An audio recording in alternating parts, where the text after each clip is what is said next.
आज हम देखते हैं शियांशु के पापा अपनी बेटी से कह रहे होते हैं उसे अपनी भाई की मदद करना चाहिए बिजनेस में। शियांशु की मॉम फ्रूट्स लेके आती है अपनी बेटी के लिए, पर शियांशु के आते ही वो उसके पास चली जाती है।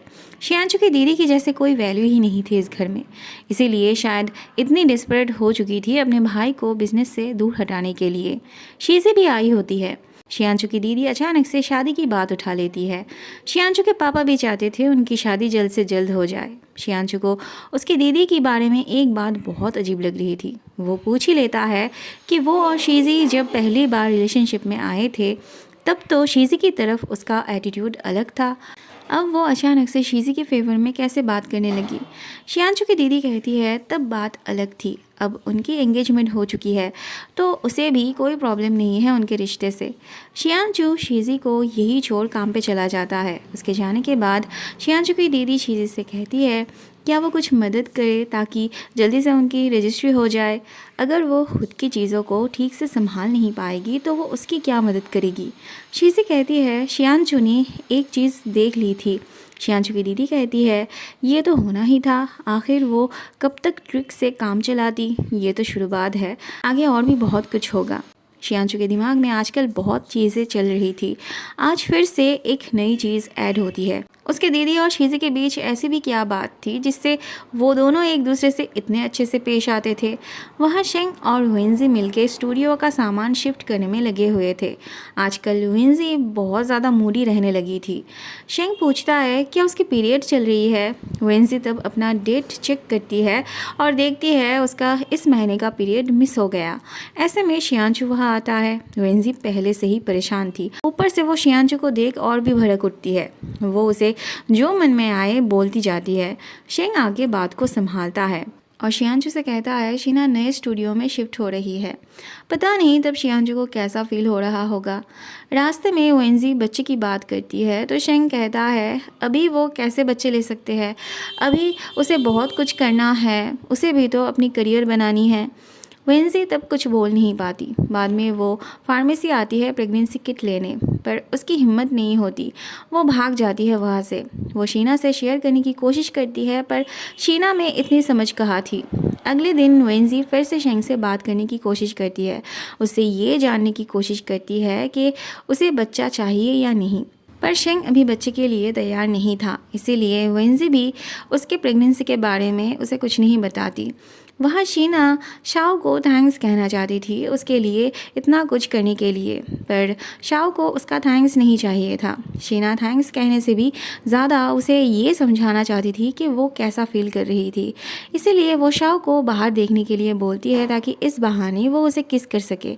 शाओ को ये वाली थैंक्स मंजूर था, अगर और भी मिलती तो भी चलता। शीना कहती है वो उसके फैमिली फ्रेंड्स सबके बारे में जानता है, पर उसने कभी अपने बारे में अपने दोस्तों के बारे में बताया नहीं, उनसे मिलवाया नहीं।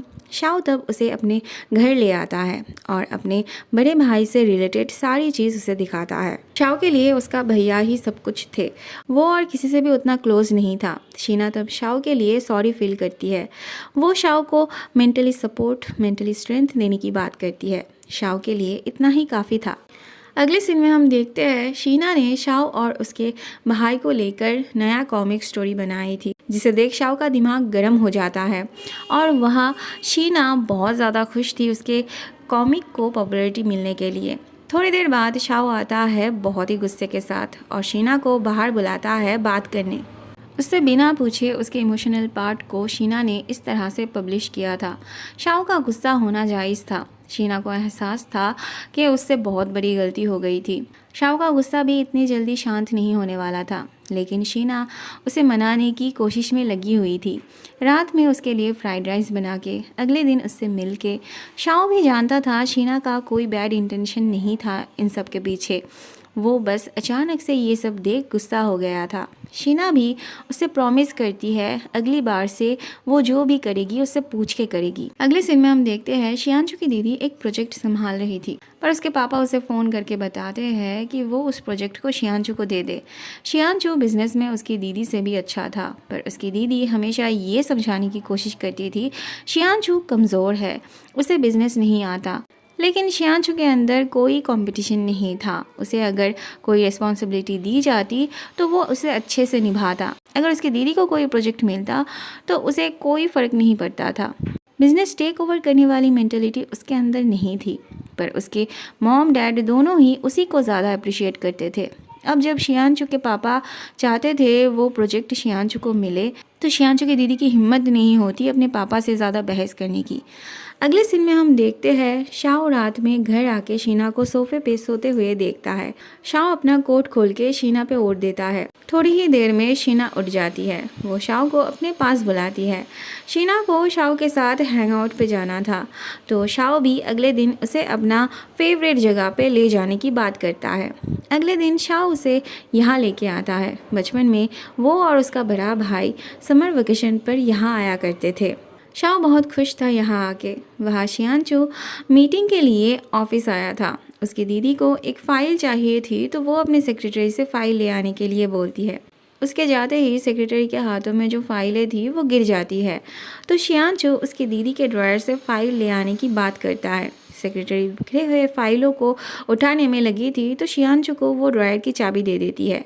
शियांशु को ख्याल नहीं था उसकी दीदी ने कौन सा ड्रॉयर कहा था, तो वो अनजाने में गलत ड्रॉयर खोल लेता है जहां उसे शीना की कॉमिक दिखने को मिलती है।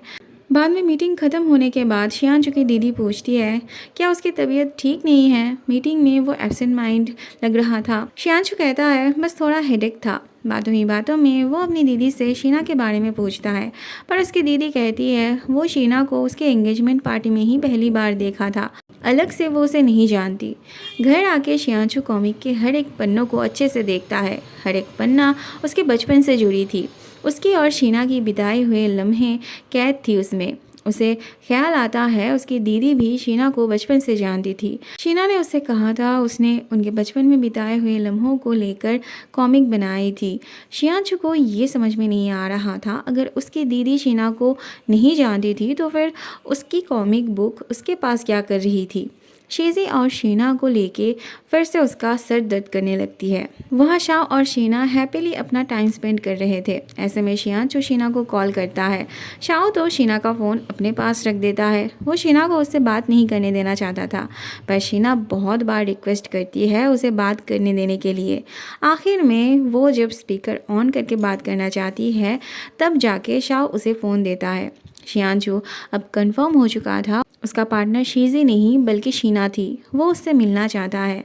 अगले सीन में हम देखते हैं शियांशु की दीदी की सेक्रेटरी उसे खबर देती है कि शियांशु उस जगह पे जा रहा है जहाँ पे उसकी बचपन से जुड़ी यादें थी। शियांशु की दीदी ये सुन के घबरा जाती है। वो पहले अपना ड्रॉयर चेक करती है। कॉमिक बुक वही था देख उसे तसल्ली मिलती है, पर फिर भी श्योर होने के लिए वो सेक्रेटरी से शियांशु को फॉलो करने के लिए बोलती है। रास्ते में शाओ की गाड़ी और शियांशु की गाड़ी शायद आगे पीछे जा रही थी। शाओ गाड़ी के आईने में देखता है उन्हें कोई फॉलो कर रहा था, तो वो शीना से शियांशु को कॉल करके सावधान कर देने के लिए बोलता है। शाओ दूसरे रास्ते से शियांशु के बताए हुए जगह पे पहुंचता है। शियांशु शीना से अकेले में बात करना चाहता था, तो शीना भी शाओ से रिक्वेस्ट करती है।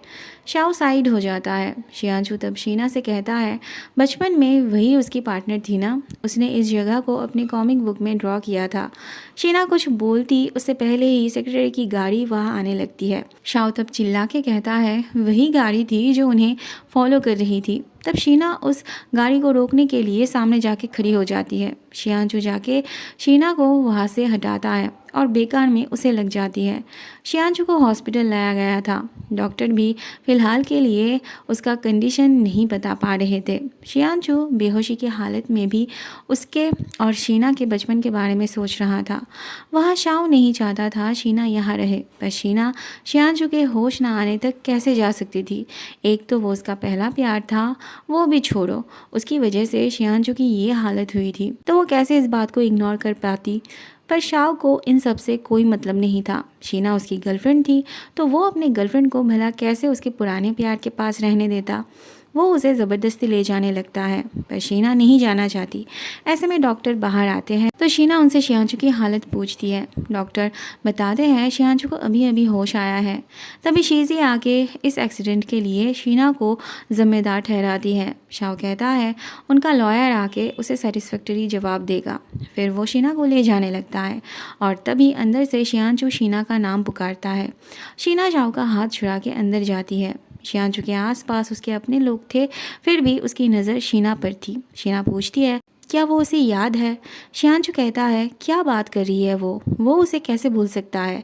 ये सुन के शीजी बाहर चली जाती है। उसके हाथ से जैसे सब कुछ छूट रहा था। वो रोने लगती है। शीना आती है उसके घाव पे मलहम लगाने के लिए, पर शीजी को लग रहा था वो उसके जले पे नमक छिड़कने आई है। शीजी कॉन्फिडेंस थी कि शियांशु के साथ उसकी एंगेजमेंट हो चुकी थी, तो कुछ भी हो जाए सब कुछ पहले जैसा ही रहेगा। शीना भी कहती है वो भी नहीं चाहती कि कुछ चेंज हो, पर शीजी को उसकी बातों से इरिटेशन हो रही थी तो वो चली जाती है।